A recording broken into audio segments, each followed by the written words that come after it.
Welcome back.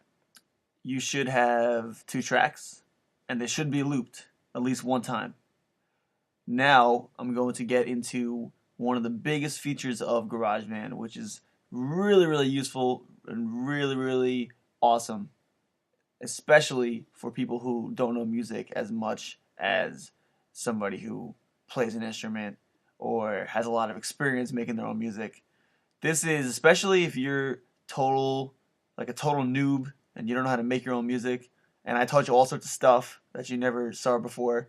This is probably the most useful part of the whole course, using Apple Loops.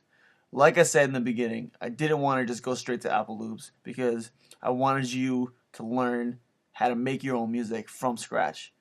Because using Apple Loops is like taking a TV dinner and putting it in the microwave and calling it your own meal that you made homemade. Okay, it's not really homemade.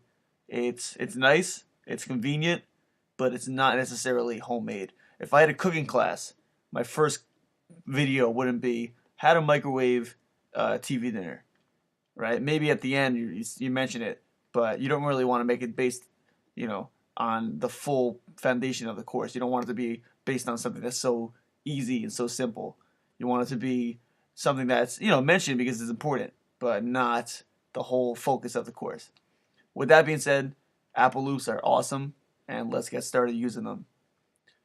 You're going to start by going to this button over here. It looks like a loop. It looks like a roller coaster going upside down. Click on that. And this whole section is all the loops that GarageBand provides for you when you buy GarageBand. Each one of these buttons up here will filter your selection so that you only have stuff in that category. So if I want drums, click on drums, and only down here we'll see drums. It'll be only drums. If I only want to hear country, if you go to country, you'll get loops for all certain different instruments. You can have banjos, harmonicas, you have bass. Pretty much, you can just make a full song with loops. But like I said, I didn't want that to be the full focal point of the course because it's just a little too easy, and you want to have your own sense of originality and not just have something that's everything's pre-made. That being said, it's awesome. It really is. So let's get rid of this one. Let's go back to drums. So I'm going just to drums right now. And I'm going to try out some drums right now. In order to try them out, I'm going to simply click on one of the selections.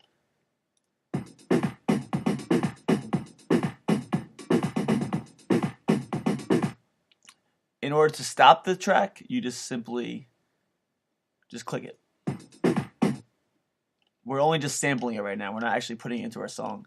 So I'm going to just play around with some selections. I recommend you pause the video and pick out a drum beat yourself. I'm just going to look around and find one that I like.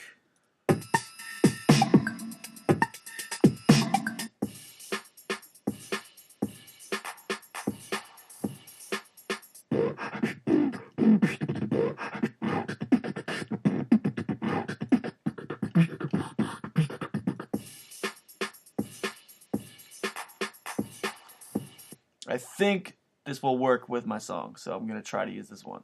So in order to add it, it says right here, drag Apple Loops here. So click it, drag it, and then I'm going to drop it in.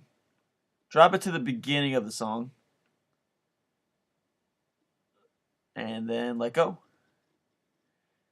And you'll notice that it's blue, and it's got a lot of wavy sounds, wavy patterns. It's not the same as this kind of thing. This is MIDI. This is actual audio. If I double click this, you can see it has a bunch of different waves. It's like a real recording. It's not like a computerized recording like this one. Okay. Also, you notice that it's not perfect right now. Right now, this one's over here, and this one is too far ahead. So I'm going to just click the middle and bring it to the beginning of the song so that it's all lined up. Right now, it's not letting me do that. That's really weird. I don't like this. Okay, why is it being like this? Alright, that's really weird. I'm going to try it one more time by, in order to delete a track, this is a good point to make. Click on the track and press delete, and you get rid of that. I'm going to try it one more time. Huh. Well, that is not good. Let's see. What if I just move this over? Sometimes things don't go to plan, and you have to do some troubleshooting and problem solving. I'm going to go over here. And this one is not really syncing up properly. Let's see how it sounds. So I'm going to the beginning, and I'm going to press spacebar.